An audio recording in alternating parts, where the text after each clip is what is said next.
Mes chers concitoyens, bonsoir. Merci d'être présents ce soir pour notre septième point d'information. C'est encore une journée particulière aujourd'hui. En effet, nous avons commémoré ce matin la victoire, il y a 75 ans, sur le nazisme. Nous avons déposé une gerbe. Petite pointe d'humour, je me suis entendu chanter « Si jamais il pleut, vous pourrez m'accuser de la cause pluie ». J'espère vous trouver tous en bonne santé. Et mes pensées vont, comme toutes les semaines, tout d'abord à nos malades, à leurs familles. Nous pensons à vous. Pensez aussi au personnel de santé qui œuvre au quotidien pour soigner et répondre aux nombreuses sollicitations de la part des habitants. Et je salue à nouveau et la remercie de sa présence, le docteur Sylviane Bimbos. Merci de nous informer et de répondre à nos interrogations d'un point de vue médical. Le docteur nous donnera également de nouveau un point sur notre EHPAD, puisque vous êtes le médecin référent. Enfin, pensez à tous ceux qui habitent Reichstett et qui travaillent dans les hôpitaux et autres services de santé, à l'ensemble des soignants qui en France luttent contre ce virus, aux habitants qui travaillent, qui continuent à participer à l'effort économique indispensable, et pensez aussi à nos artisans commerçants, à nos entreprises. Nous vous soutenons et nous vous sommes reconnaissants. Ça va être un peu plus long ce soir parce qu'il y a beaucoup de choses à dire. Je vous rappelle quand même le déroulement de notre émission. Pour poser vos questions en direct, il vous suffira de les taper sur Facebook et elles apparaîtront. Nous allons d'abord faire un point général et ensuite répondre aux questions posées par mail et ensuite aux questions posées par Facebook. Reichstett et le déconfinement. Et oui, nous y sommes maintenant. Mais nous sommes une région rouge, c'est-à-dire où le virus circule certes moins qu'avant, mais où la tension sur nos services hospitaliers est encore trop importante. Déconfinement ne veut pas dire revenir à la vie d'avant. Lundi, malheureusement, nous ne pourrons pas aller embrasser nos aînés dans les EHPAD. Mais vous en parlerez tout à l'heure, docteur. Alors effectivement, qu'est-ce qui va changer lundi?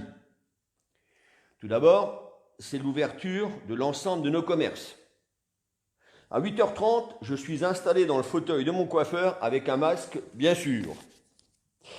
Les services de la mairie vont reprendre petit à petit leur rythme, à savoir l'ouverture de la mairie au public. Nous afficherons les mesures à l'entrée. La médiathèque et son personnel, sous la houlette de Claudine, notre directrice, travaillent à la réouverture progressive. Là aussi, on mettra en place un protocole. Le service technique, après avoir cette semaine tondu bien sur les espaces verts, préparé les massifs fleuris, désherbé une partie du cimetière, remplacé tous les filtres de traitement d'air des structures, salles des fêtes, écoles maternelles, halles des sports, nettoyage et désinfection des filtres de climatisation à la coccinelle, médiathèque à la salle des fêtes, propreté de la voirie et, naturellement, finalisation de la désinfection des bâtiments, clairières, coccinelles et groupes scolaires. Enfin, comme toujours, sous le couvert du Centre communal d'action sociale, la poursuite des prises de contact avec les personnes seules ou vulnérables, ainsi que l'organisation des livraisons de produits de première nécessité grâce à nos bénévoles que je remercie et que je salue. Nous allons maintenant aborder les trois principaux points de cette communication. Nous pourrons bien sûr y revenir plus tard avec vos questions. Le point 1, ce qui change pour vous et pour nous lundi. Première chose, vous n'aurez plus besoin d'avoir sur vous une autorisation de déplacement. Vous pourrez vous déplacer dans un rayon de 100 km autour de votre domicile. Vous pourrez aller voir votre famille, vos amis, faire des rassemblements inférieurs à 10 personnes en respectant bien sûr les gestes barrières. Vous pourrez vous promener, faire du vélo sans limite de temps. Vous pourrez pratiquer toutes les activités sportives individuelles en extérieur, c'est-à-dire vous pourrez par exemple, je sais qu'il y en a des demandes, jouer au tennis, mais en simple et uniquement sur les cours extérieurs. Pas de double et pas de padel pour l'instant. Les déménagements seront autorisés dans toute la France. Mes chers concitoyens, ce qui ne sera pas autorisé, c'est tous les sports en salle, même en individuel. Tous les entraînements ou matchs de sport collectif à l'extérieur comme à l'intérieur. Le plan d'eau restera pour l'instant fermé et donc pas de baignade, pas de pêche. Cette situation pourra néanmoins évoluer assez rapidement. Les aires de jeu et les parcs resteront fermés. Pas de rassemblement de plus de 10 personnes et pas de manifestations culturelles ni cultuelles. Le point 2, je sais que vous l'attendez, la réouverture des écoles, du périscolaire et de la crèche. Comme annoncé par le président de la République et le Premier ministre, les écoles vont rouvrir à compter du 11 mai. Mais comme nous sommes en rouge, les collèges ne sont déjà pas concernés. Après avoir consulté les parents d'élèves, les enseignants, le personnel communal, les élus en charge, nous avons décidé du calendrier suivant. Un premier groupe d'élémentaires va être accueilli à partir du 14 mai. Ce seront les CM2. Suivi à partir du 25 mai par les CP, voire des CE1 si trop peu de CP sont inscrits. Début juin, reprise de l'ensemble des niveaux élémentaires. Vu le protocole sanitaire obligatoire et très contraignant, les groupes ne comprendront pas plus de 12 élèves. L'Éducation nationale, à travers les directeurs d'école, est en charge de sonder les parents sur leurs intentions et de former les groupes. Je rappelle que c'est sur une base de volontariat que les parents envoient leurs enfants à l'école. Le téléenseignement sera poursuivi par les enseignants. Nous ferons le point dès lundi avec les enseignants qui seront sur site lundi et mardi afin de peaufiner l'accueil des enfants à partir de jeudi. Au niveau du périscolaire, nous accueillerons tous les élèves qui seront scolarisés. Nous définirons les plages horaires en fonction des demandes des parents. Le protocole sanitaire ne nous permet malheureusement pas d'envisager une restauration scolaire normale. Les élèves devront donc prendre un repas tiré du sac en salle de classe. Nous étudions avec notre prestataire la possibilité de livraison de repas froids, mais pour l'instant, je n'ai pas de réponse. L'accueil en périscolaire après le temps d'école se fera par nos agents, mais dans les locaux de cours.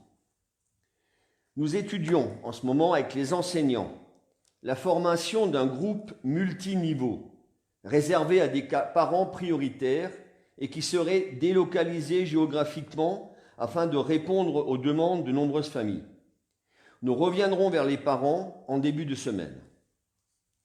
La crèche coccinelle pourra accueillir 10 enfants à temps plein à compter du 18 mai. Durant la semaine du 11 au 18, on fera une réadaptation progressive de l'accueil. Nous pourrons bien sûr revenir sur tous ces points dans vos questions. Le point 3, les masques. Vos élus du conseil municipal ainsi que les nombreux bénévoles, et je les remercie pour leur spontanéité, distribuent les masques en ce moment. La première livraison a été récupérée ce matin par M. Gebel, notre directeur général des services, et notre collaboratrice Florence Piel, en mairie, un 8 mai, a organisé la première phase de la distribution. Ces masques vont être distribués avant dimanche soir.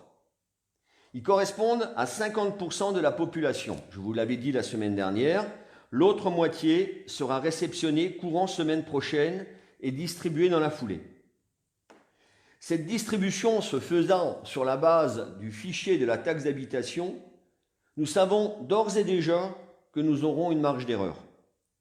Si votre dotation ne correspond pas au nombre de résidents du foyer, merci de nous envoyer un mail à l'adresse suivante, nous l'afficherons sur notre site courrier@reichstett.fr. Je répète, courrier@reichstett.fr en précisant le nom, l'adresse et un numéro de téléphone, nous vous contacterons. Si vous n'avez pas Internet, vous pouvez appeler le 03 88 20 02 26, le standard, à partir de lundi. Vous aurez alors la possibilité de récupérer des masques pour ces personnes, mais sur présentation d'un justificatif de domicile. Ceci, mes chers amis, est votre première dotation. Il y aura une deuxième distribution fin mai. Alors, je vous ai amené une enveloppe. Voilà les enveloppes que vous trouverez dans votre boîte aux lettres. Il y aura votre nom. À l'intérieur, en fonction du nombre de personnes dans le foyer, vous aurez 2 masques lavables qui sont sous vide, ainsi qu'un courrier d'accompagnement avec au dos toutes les instructions des gestes barrières et la manière de laver les masques. Alors, ce n'est pas une enveloppe publicitaire, ne la jetez pas. Mes chers concitoyens, nous n'avons pas encore gagné notre combat contre le virus. Aussi, respectez les consignes et cela est important. Si nous devons passer en département vert, il faut encore baisser le nombre de cas hospitalisés et alléger la pression sur nos hôpitaux. C'est en bonne voie, je le sais, parce que vous êtes disciplinés, que vous respectez les consignes. Respectez les distances et les gestes barrières. Et maintenant que vous allez avoir les masques, ne les laissez pas dans les emballages, portez-les quand vous sortez. Je suis persuadé que nous pouvons ensemble parvenir à sortir du rouge et je vous fais pleinement confiance. Je donne maintenant la parole au docteur Vilmos. Merci beaucoup. Merci. Donc, je vais peut-être aussi rebondir sur les masques aussi. Hein. Donc, les personnes qui seraient atteintes du Covid-19 et les personnes contacts seront dotées donc, de 14 masques par semaine. Hein. Donc, apparemment, les pharmacies ont été approvisionnées le 7 au soir. Hein. Et également les personnes à haut risque médical de développer une forme grave de Covid, donc les personnes qui ont des traitements particuliers, ça a à voir avec leur médecin, et également auront 10 masques par semaine. D'accord, donc c'est des masques qui seront délivrés qui sont à la pharmacie. Qui sont à la pharmacie et que les personnes doivent aller chercher. Voilà, c'est ça. D'accord. Hein. Et également, donc, en tant que médecin, on a une dotation de masques. Et là, on aura aussi des masques qu'on donne aux personnes à qui on va faire le test Covid. Bon, on le faisait déjà avant, en fait. Hein. C'est-à-dire, on leur donne, même maintenant qu'ils ont un masque, mais on leur donne des masques, un masque aussi, le temps pour faire le test, pour faire le bilan, quoi. D'accord. Donc, voilà. Donc, sinon, le confinement, comme vous disiez avant, tout le monde le respecte. Hein. Pour le moment, c'est vrai le virus il ne circule pas. Hein. Il ne circule pas, mais les hôpitaux sont toujours sous tension, donc il faut continuer de faire attention. En fait, tout à fait. C'est surtout ça qui est important. Hein. Voilà. Et qu'est-ce que je voulais encore dire ? Oui, à partir donc de lundi, tout nouveau cas de Covid, donc le médecin traitant va le déclarer. Et il va également déclarer, bien sûr avec l'accord du patient, toutes les personnes qui vivent sous le même toit. Pas les personnes contacts à l'extérieur, uniquement ceux qui vivent sous le même toit. Voilà. D'accord. Et ensuite, ils appellent ça une brigade, mais c'est un peu une équipe mobile qui va faire donc une petite enquête pour voir. Et donc les personnes qui sont Covid positives, bien sûr, sont en arrêt maladie. Et les autres qui sont contacts, on va les voir aussi, ou en vidéo, en téléconsultation. Et s'ils n'ont pas de signes, donc ils sont isolés pendant au moins une semaine. Et puis après, on fait un PCR qu'une semaine après, parce qu'il y a peut-être un temps d'incubation, donc on ne va pas le faire tout de suite. On attend une semaine, et pendant cette semaine-là, ils sont isolés, quoi. D'accord. Donc ça, c'est un petit peu, voilà.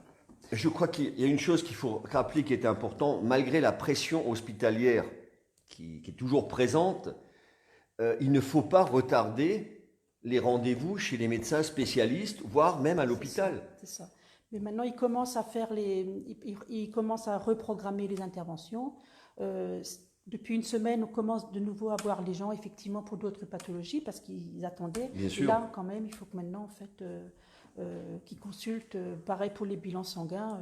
Voilà, il faut encourager les gens à surtout se soigner. Notre système, de soins n'est pas... Il ne faut pas attendre qu'il y ait une catastrophe pour consulter, c'est sûr. Tout à fait. Voilà. Vous avez des questions, je crois. Hop, je vais vous les lire, comme ça vous répondrez. C'était celle-là, je crois. Oui. Merci. Alors, on n'a pas trop de questions médicales cette semaine, mais j'ai l'impression que les gens sont beaucoup plus tournés surtout vers l'école et les masques. Question quand même de Catherine. Mon mari atteint d'une d'une PPCO sévère a un rendez-vous de suivi chez son pneumologue de ville dans quelques jours. Habituellement, je l'accompagne, mais j'ai eu un mail de Doctolib avec quelques recommandations sur les conduites à tenir, vu les circonstances du moment. Celle qui m'interpelle est qu'il est demandé que le patient ne soit pas accompagné. Il est sûr qu'il n'est pas prudent de prendre des risques à deux, mais nous sommes ensemble 24 heures sur 24. Étant moi-même fragile au niveau des défenses immunitaires suite à une chimiothérapie, il y a de cela quelques années, suis-je une personne à risque? Et quelle décision dois-je prendre? Pour l'accompagner? Pour l'accompagner. Elle peut l'accompagner, mais elle restera en salle d'attente.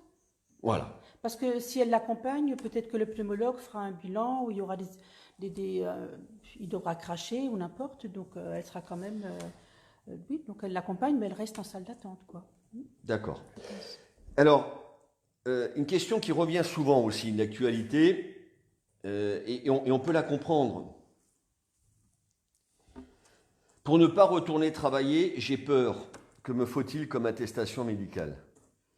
Il y a plusieurs cas qui se posent. Si cette personne est enceinte, c'est sûr, elle est en arrêt maladie. Si elle est à haut risque de Covid, si elle va avec son médecin, elle sera peut-être en arrêt maladie. Oui. Et sinon, en fait, l'employeur, il y aura quand même des mesures très strictes au niveau du travail qui sont prises avec les distanciations sociales, les masques, les gants, le gel qui doit être à disposition. Donc tout devrait être fait pour qu'elle puisse aller travailler. Sauf si elle est, mais ça, son médecin verra si elle est à risque, et si elle est à gros risque, elle sera en arrêt maladie. Mais ce sera un certificat médical d'arrêt. C'est ça, ou alors elle prend des congés. Ça, d'accord. Voilà. Merci. Alors, question, comment dois-je laver mon masque? À 60 degrés. À 60 degrés, pas de temps, pas de produit, à l'eau Je crois que théoriquement, c'est une demi-heure 60 degrés. Une demi-heure à 60 degrés. D'accord?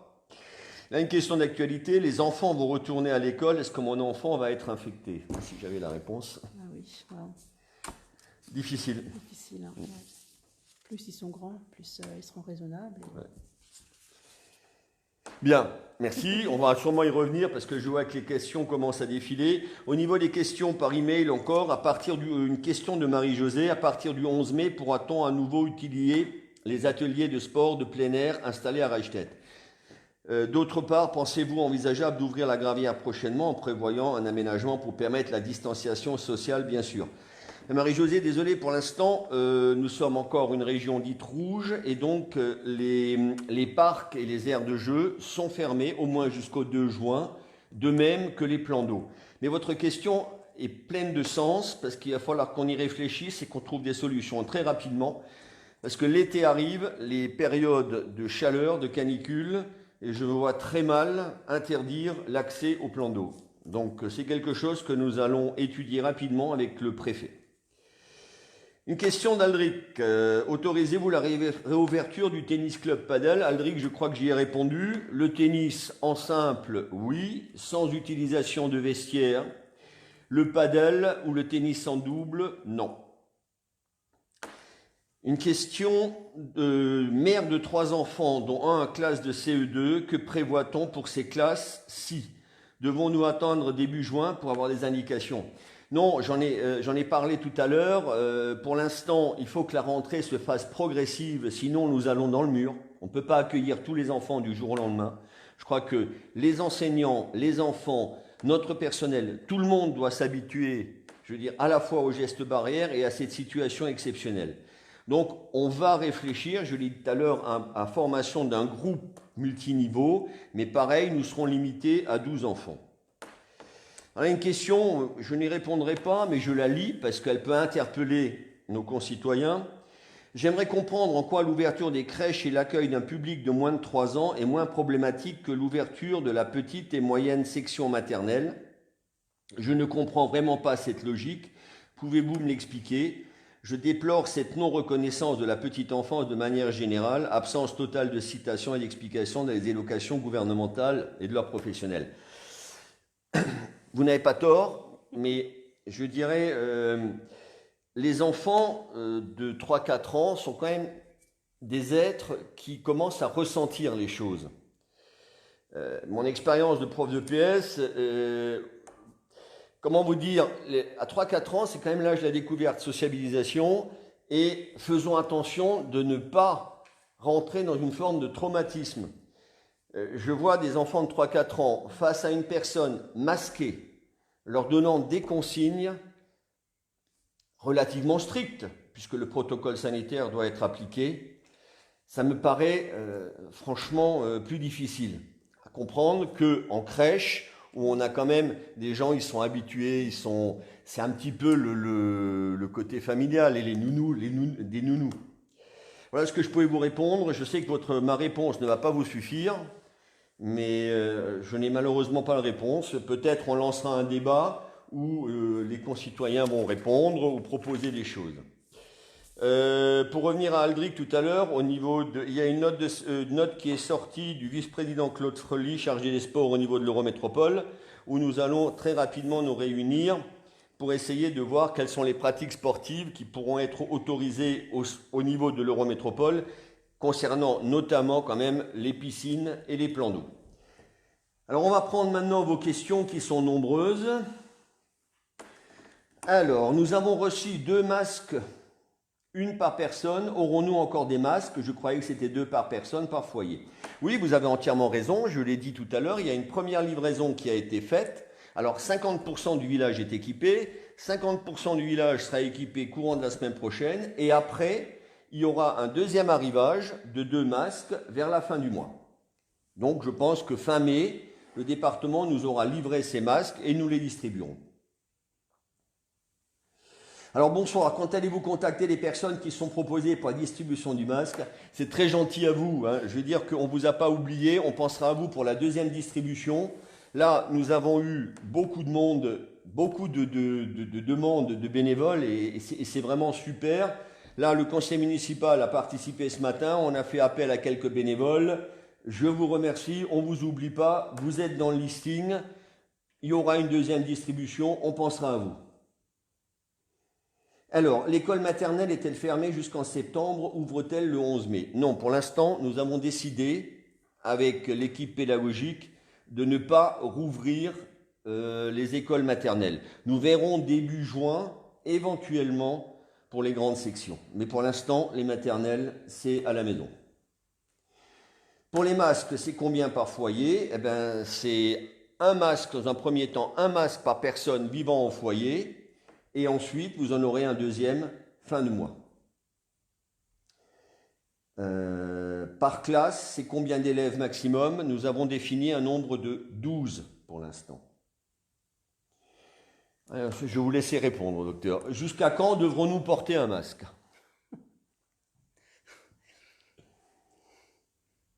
Jusqu'à soit si on a un vaccin, ou alors le virus, on n'a plus de virus, quoi. Enfin, on est en dehors de l'épidémie. Hein. Enfin... Ce qu'on peut peut-être dire quand même, c'est qu'en Alsace, là, généralement, on a très peu de cas maintenant de virus qui se déclarent. Hein. Oui, mais parce que les gens étaient aussi bien chez eux, ils ont bien respecté le confinement.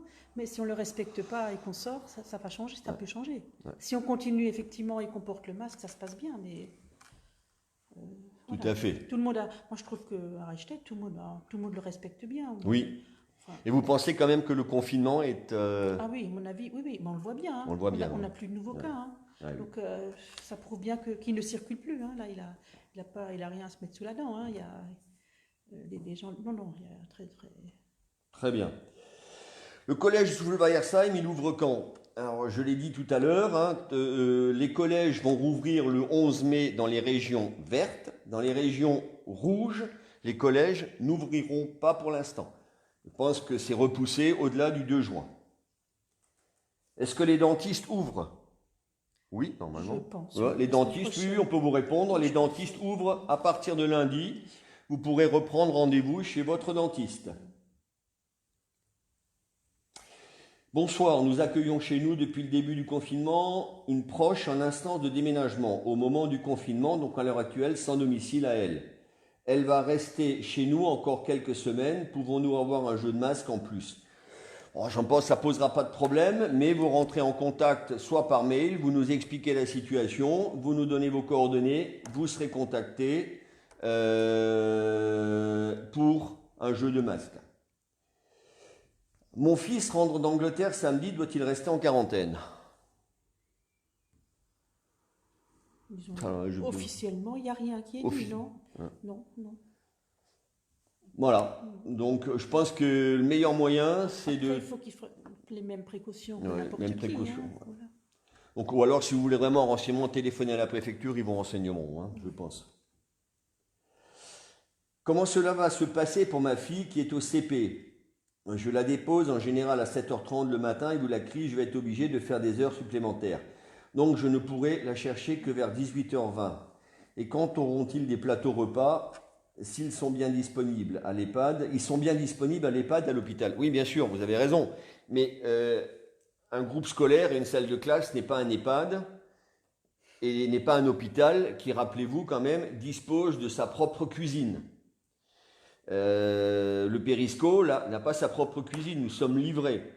Et deuxièmement, si les enfants sont confinés malheureusement en salle de classe, je vois mal comment on pourra amener les plateaux en salle de classe. Donc dans un premier temps, on y réfléchit, hein, rien n'est définitif.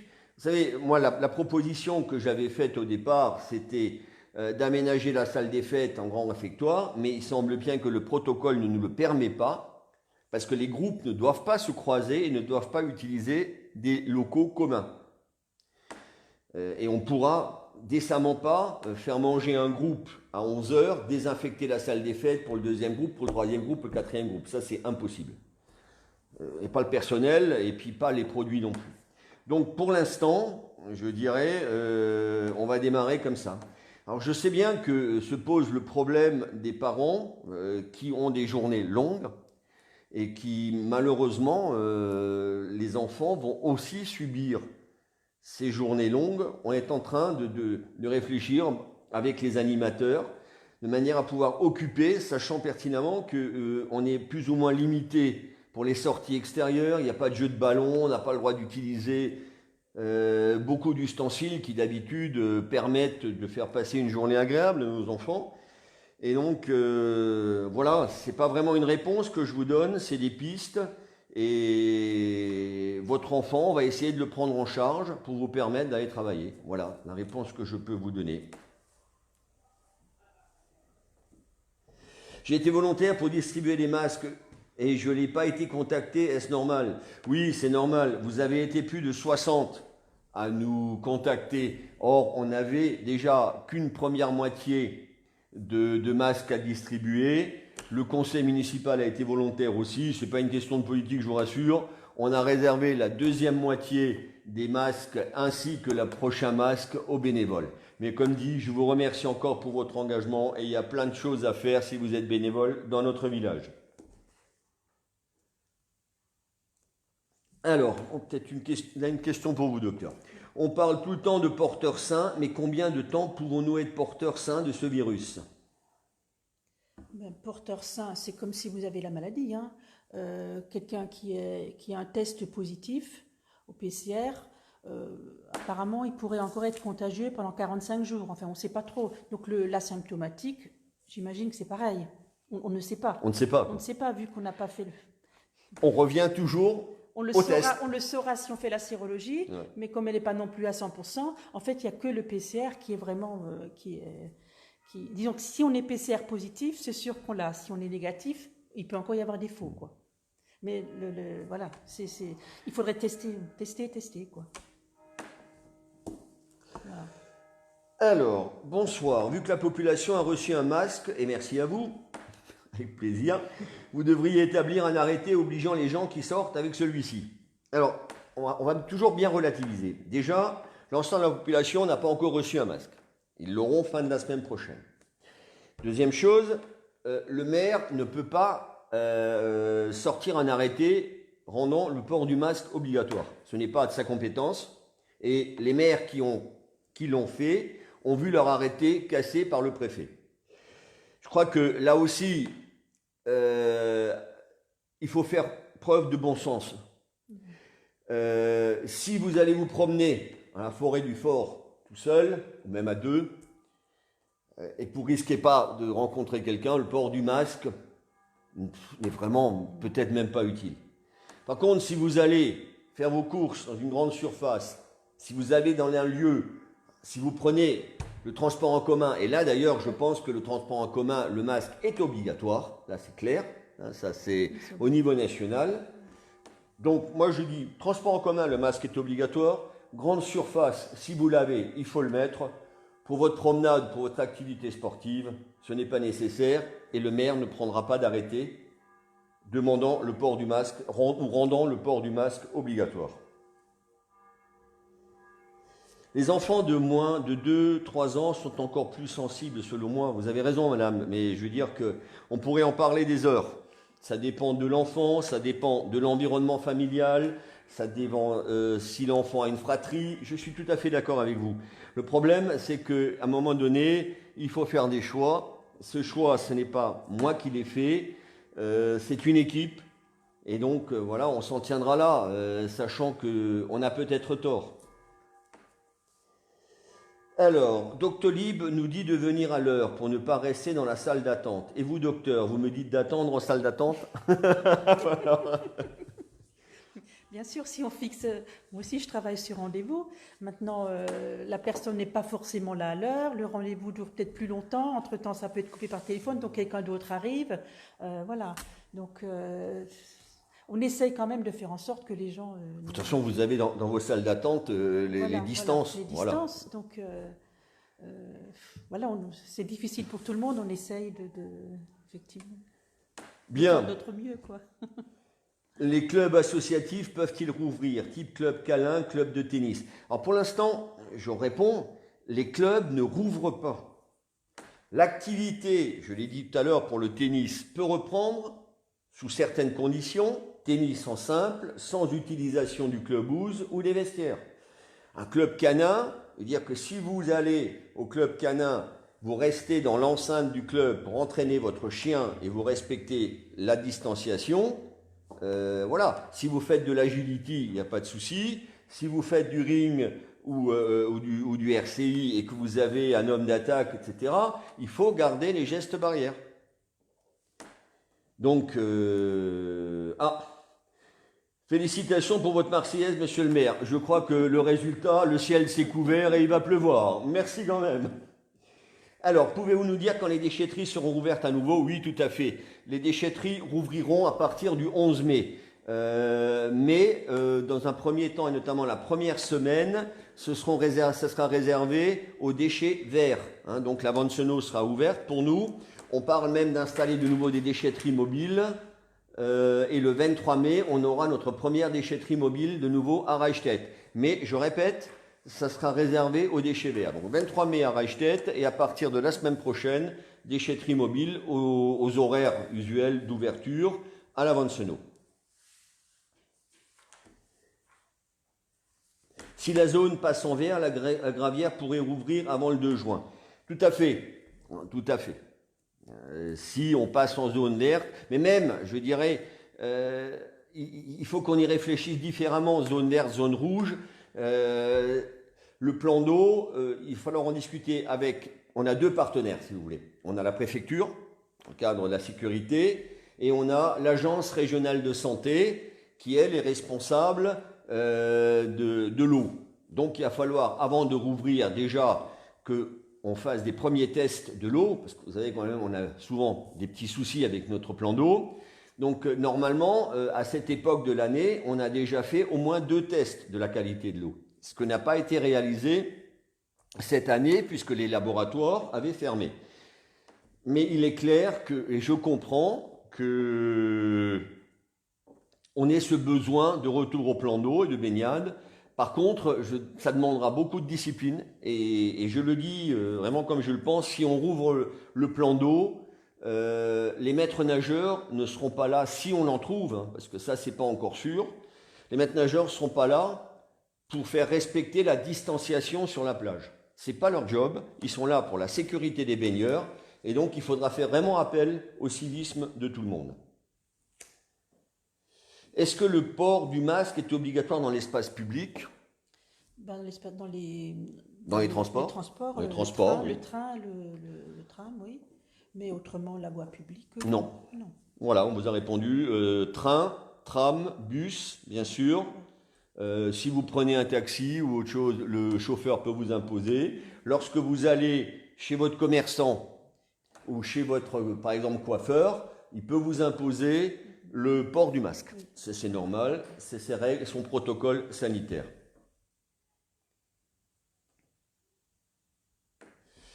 La commémoration un peu triste, oui, je crois que c'est sûr, de ce matin, mais on ne pouvait pas faire venir du public, vous comprenez bien pourquoi. Et que je crois que chacun a eu sa pensée pour ce qui s'est passé il y a 75 ans, mais également pour tous nos militaires qui se sont engagés dans les différents conflits, et encore ceux qui sont aujourd'hui au Sahel, en Afghanistan. Une question pour vous, y a-t-il eu de nouveaux cas de Covid-19 à l'EHPAD? Non, alors les nouvelles sont très bonnes, hein, pas les nouveaux cas.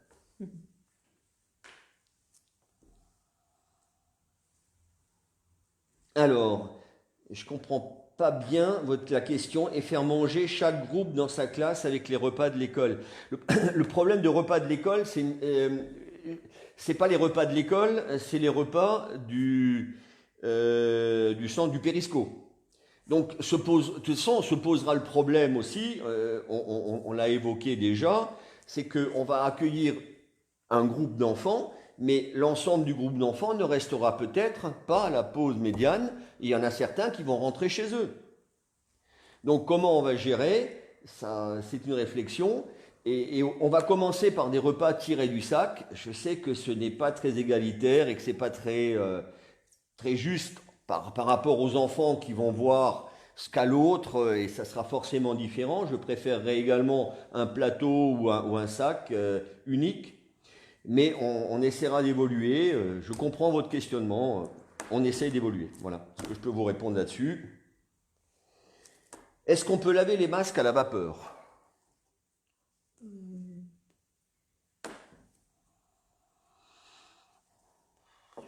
ne sais pas, non. Non. Je pense Bon, pas, non. bah écoutez, on va dire non. Mettez-les dans l'eau à 60 degrés. Oui, Ah, il y aura des tests quand? Bah, quand il y en aura. Hein, alors là, je peut-être. Les PCR? Oui. Alors les PCR, maintenant, normalement, à partir de lundi, on peut les faire à toutes les personnes qui sont suspectes de Covid. Alors qu'avant, c'était uniquement les personnes, femmes enceintes, affections de longue durée et le personnel des hôpitaux, hein, personnel médical ou paramédical. Mais maintenant, ce serait tout le monde et voilà, les personnes contacts, donc qui vivent sous le même toit. Donc si on a une personne positive en PCR, Oui. à ce moment-là, on fait une enquête pour savoir le nombre de personnes qui vivent sous le même toit. Et ces personnes-là, donc une semaine après, on fait une PCR à ces personnes-là. Ça, c'est nouveau. Normalement, à partir de lundi. Hein. Mais on est toujours obligé de passer par le process prescription médicale avant d'aller au laboratoire, où on peut se faire tester. Non, bien sûr, on passe toujours. C'est quand même, il y a d'abord une téléconsultation ou une consultation chez le médecin qui voit vraiment si c'est ça. Et après, il faut quand même téléphoner au laboratoire pour prendre rendez-vous, pour pas se mélanger avec les autres gens. Donc, il faut quand même de toute façon passer par le médecin, au moins par téléphone, pour le PCR. Quoi. Le test nasopharyngé, il faut passer par le médecin. Est-ce qu'on a le droit de se promener au parcours santé du Forap? Bien sûr, il n'a jamais été fermé celui-là. Hein. Vous pouviez vous promener dans la petite forêt.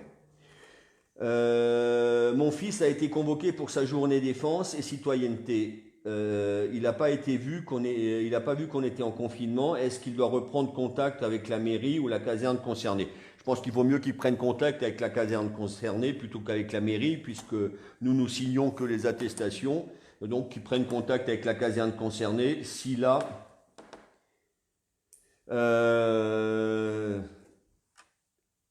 son adresse. Donc, je lisais le message suivant. Je remercie la personne qui me dit « Tant qu'il ne neige pas, vous pouvez continuer à chanter, monsieur le maire. » Merci beaucoup.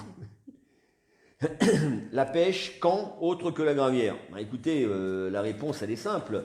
La pêche en elle-même, je me suis renseigné, n'a jamais été fermée. Ce qui a été interdit, c'est l'accès ou au plan d'eau ou au cours d'eau. Donc j'ai pris contact avec un ami qui est également à la fédération de pêche et j'attends la réponse de manière à voir. Je sais bien qu'il y a des gens qui aiment pêcher la truite, même en eau-kill. Hein. Je ne parle pas manger la truite, mais simplement en eau-kill. On peut retourner maintenant dans la forêt, on peut retourner au bord des rivières. crois que ça, c'est à la Fédération de pêche de nous donner des éléments de réponse. Alors, les enfants de l'école E vont-ils porter des masques? Car je ne suis pas d'accord et qu'ils n'ont pas de masque. Bon, écoutez, madame ou monsieur, je peux comprendre votre réflexion, mais la recommandation À partir de 11 ans. dit le port du masque à partir de 11 ans, voilà, obligatoire en collège. En école élémentaire, ce n'est pas obligatoire. Donc, je dirais, vous pouvez lui donner un masque. Vous pouvez, personne ne vous empêchera de faire porter un masque à votre enfant, pas les enseignants. Ce sera à votre enfant de gérer le port du masque avec les autres qui n'en auront peut-être pas. C'est difficile, mais voilà la réponse qu'on peut vous donner. Et je répète, c'est basé sur un volontariat. Mais je peux comprendre votre question, voilà les préconisations médicales au niveau national. Peut-on faire nos balades d'1 heure à vélo dans Reichstätt? Oui, bien sûr, mais bon, je pense que si on a déjà, c'est plus 1 heure, vous pouvez maintenant vous balader à vélo comme vous voulez, vous pouvez aller dans la forêt, vous pouvez aller faire le Korosberg. Pour les plus courageux, vous pouvez aller faire le Geisweg, le Champ du Feu. Il n'y a plus de limite en temps, sauf en distance, c'est un rayon de 100 km. Mais bon, le Champ du Feu, c'est à 60 km, vous pouvez le faire. Madame Bimba, c'est difficilement audible, donc on n'a peut-être pas tout entendu ce que vous avez dit. Ah bon? Voilà. Bah, écoutez, il n'y a plus de questions. Alors, on vous souhaite encore un bon week-end. Bon, j'ai chanté, vous allez prendre la flotte. Et puis, on vous donne rendez-vous la semaine prochaine. Encore un mot de la maison de retraite? Oui, ah bah pardon, oui, bien sûr, excusez-moi, on n'a pas parlé de la maison de retraite et de notre EHPAD. Voilà. Je disais la semaine dernière qu'on avait un cas. Hein, voilà, donc je me rapproche. Comme ça, vous êtes près du micro. Voilà. Oui, donc la semaine dernière, donc, on a eu malheureusement un cas de Covid qu'on a tout de suite hospitalisé. Et c'est bien, on n'a pas eu d'autres cas donc, dans la semaine. Donc, nous avons également eu des cadeaux, en fait. Donc, nous avons une livraison de petits pains par un anonyme, donc on le remercie. Je ne sais pas qui c'est, on le remercie. C'est gentil. Également un don de 1 000 € par une entreprise, Made in Alsace de Heurt. Donc on les remercie pareil. Une apprentie en boulangerie qui nous a fait des viennoiseries aussi, donc c'est bien, on remercie aussi. Donc comme j'ai dit, on n'a pas de cas de Covid, on n'a même personne suspicion, personne en isolement. Ni au niveau personnel, ni au niveau résident. Rien, plus rien, d'accord. Donc, pour éviter les contacts rapprochés en extérieur, on a délimité le jardin pour réaliser une zone de sécurité, en espérant qu'il fait beau, sinon on ne peut pas... Voilà. Sinon, autrement, on peut pas... les visites sont faites de la même manière que la semaine dernière, vu qu'on n'a pas... Voilà, c'est différent.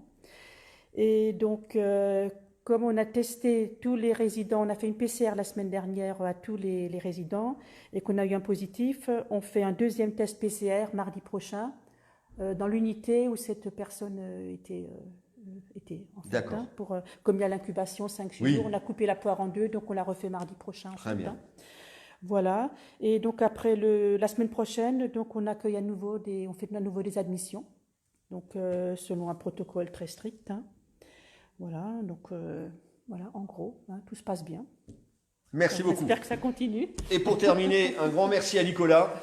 Parce que ce matin, si vous avez pu m'entendre chanter, c'est grâce à lui. Et si vous nous avez entendu ce soir, c'est encore une fois grâce à lui. Bon week-end et à la semaine prochaine.